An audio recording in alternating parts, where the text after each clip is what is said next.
हाँ, अब जाने जाएं आज क्या क्या रडार पे, आज कौन कौन से। आज जो नंबर्स आए उसमें मैं बहुत कंफ्यूज था। मैं रिपोर्ट्स पढ़ रहा था। हाँ, एल&टी, टाटा पावर, दोनों में मुझे इतनी कंफ्यूजन, मतलब True. समझ में नहीं आया कि कैसे लगना है। तो मैं क्या कर रहा हूँ, एल&टी को मैं न्यूट्रल लेके चल रहा हूँ। हाँ. नंबर्स अच्छे हैं एल&टी के, लेकिन दिक्कत क्या है, गाइडेंस में थोड़ी सी कमी रह गई है। प्लस ये स्टॉक जिस लेवल पर है ना, बहुत ज़्यादा चलने की जगह नहीं है यहाँ पे। इसका इनफैक्ट एक बार इसका एक साल का चार्ट ले आइए, एक महीने में करीब 8% करेक्ट हो चुका है ये स्टॉक।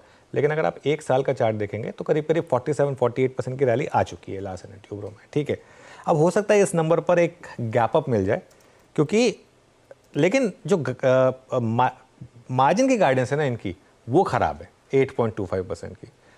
वो अगर ये नहीं आया होता तो मैं आज उसको डार्क ग्रीन लेके चलता, लेकिन क्योंकि और मार्जिन आउटलुक जो है वो ज़्यादा इंपॉर्टेंट होता है बैकवर्ड लुकिंग नंबर से, इसके लिए बाकी नंबर्स ठीक ठाक हैं। रेवेन्यू 67,000 करोड़, 66,000 करोड़ का एस्टिमेट था। एबिटा 70-30 करोड़, 75-20 का एक्सपेक्टेशन था। मार्जिन 10.8%, 11.4% एक्सपेक्टेशन था। प्रॉफिट 4396 करोड़ पोल के आसपास ही है।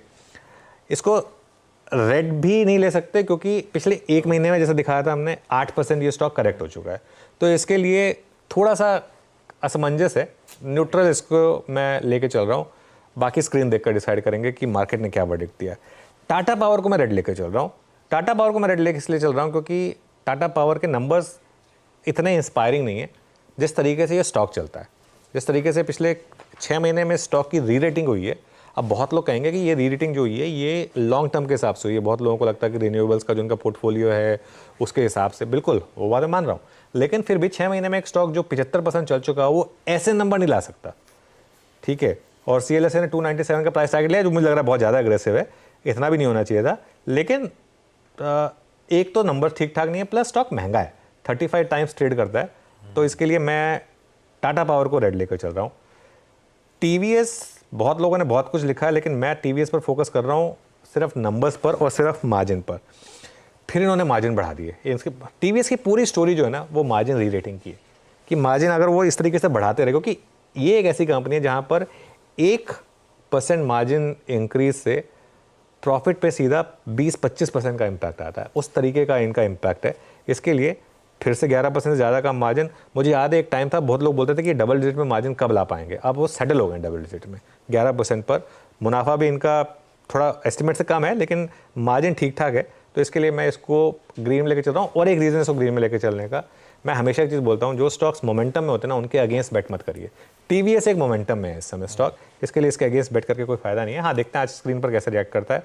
और फाइनली बैंक ऑफ बड़ौदा, आपकी टीम में भी था आशीष, वो जो बॉब वर्ल्ड ऐप पर रोक लगी है वो हटाई है RBI ने, और नए ग्राहक जोड़ सकेंगे।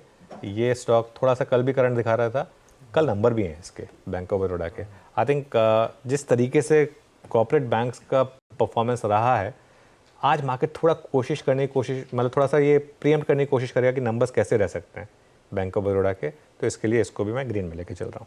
बिल्कुल ठीक, बहुत बढ़िया। 4 आज के बिग स्टॉक्स अप फ्रंट, वो स्टॉक्स जिसकी सबसे ज्यादा चर्चा भी हो रही है। लार्सन एंड टूब्रो शायद न्यूट्रल रखना बेहतर होगा। टाटा पावर कमजोर ही रखना है। बैंक ऑफ बड़ौदा अच्छी खबर, बॉब वर्ल्ड रिलेटेड, और TVS मोटर्स बढ़िया मोमेंटम वाला स्टॉक है। मार्जिन फिर से पॉजिटिवली सरप्राइज ही करके गए, डार पे रहेगा। ये है आज के चारों बिग स्टॉक्स। और अब